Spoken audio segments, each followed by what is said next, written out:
Good morning, ladies and gentlemen. Uh, Allow me to introduce myself, Dara Matidayat. I represent of uh, team research consisting Susipiti and Eko Uni from Universitas Negeri Jakarta. I want to present our result of my research about mental health condition. It is entitled Mental Health Condition of Indonesian Students in a Mid-Pandemic COVID-19. Do they need professional help? Introduction. The impact of pandemic on health is not only physically, but also various psychological problems that are reported to be experienced by many people. The emotional condition is something very impacted. The condition of the COVID-19 pandemic like a roller coaster of emotion. Some research on the impact COVID-19 on mental health for students show they are a vulnerable group to be affected by mental health disorder. Research conducted in Indonesia and several countries show academic difficulties and feeling lonely. The most prevalent mental health problem among students was anxiety and depression, and the exacerbation of existing anxieties and poses several new stressors that cumulative may increase the risk of non-suicidal or injury. Research gap and MO research. The research gap, the various research has been conducted, generally was focused on partial forms of mental health disorder, whereas is a non-mental health disorder have many forms and are related to certain life contexts. And the research the study aimed to comprehensively explore various forms of mental health disorder resulting from the COVID-19 pandemic. Literature review. Mental health condition of Indonesian students. The most prevalent mental health problem among studies was anxiety, about 95.4. Student anxiety regarding the use of the online learning mode during the COVID-19 pandemic is related to three factors. Firstly, offline interaction on campus. Secondly, learning motivation. And thirdly, the shifts in the learning mode. The Counseling Center Assessment of Psychological Symptoms, or CCAPS. This instrument was developed by Locke et al. In 2001 to assess the psychological symptoms of college students. It was designed to assess key domains of college students' mental health, include depression, generalized anxiety, social anxiety, academic distress, eating concern, family distress, hostility, and substance abuse. In addition, it includes an overall distress index that provides a quick assessment of respondents' general psychological distress. This is table shown the multiple correlation between all subscale. This has result is a high.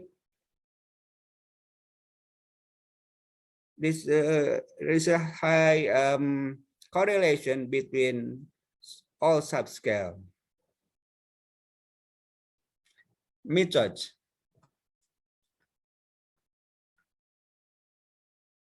The participant study were a student in Jakarta. They were recruited using snowball technique.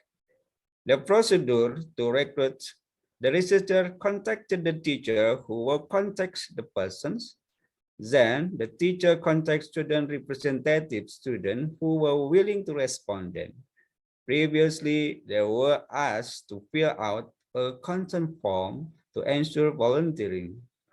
The number of respondents are 397 people aged about 14 to 17. They are higher school students in Jakarta. There's an instrument used is CCPS Indonesian fashion. which consists of 60 items. The procedure. The research questionnaire that will be given is made in Google Form format.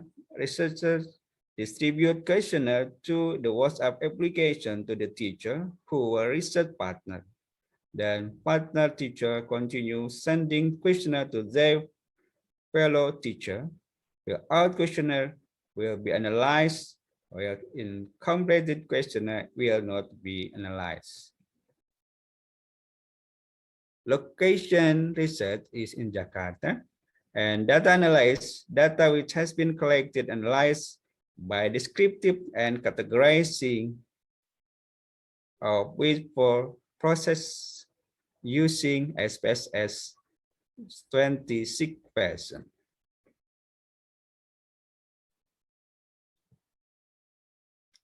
The result that has two tables who has shown the descriptive analysis and category of all subscale in CCPS. Generally, analysts or respondents obtain mean score of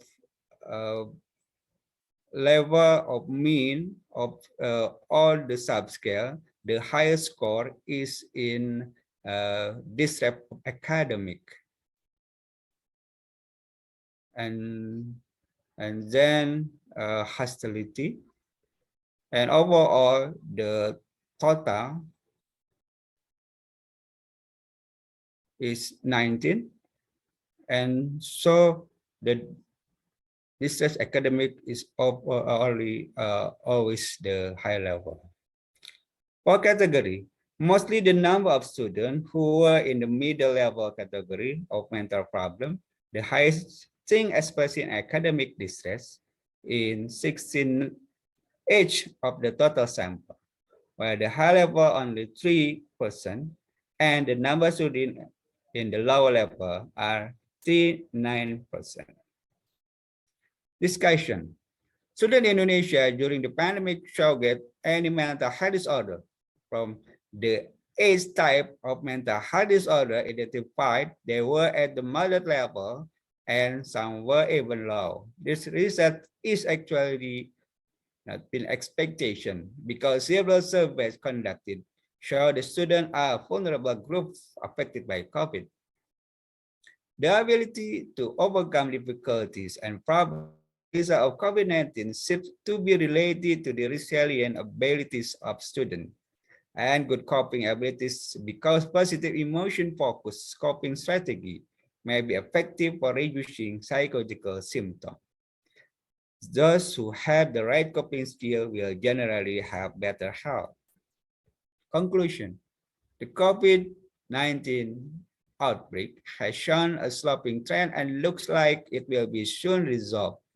However, the impact is still wide and needs to be handled with care because it has unpredictable characteristics. This condition will lead to confusion and uncertainty over what to do and of course have an impact on mental health. In the concept of education, those affected are not only the teacher but also students. Based on CCPS, it can be seen that some students experience mental health disorder, although in varying level, but in general they are not in a worrying condition. So not many professionals help to overcome mental health disorder because they are generally at moderate and mild levels. This condition is suspected by student coping abilities in dealing with psychological stress due to its various effects. Okay, thank you so much for your attention.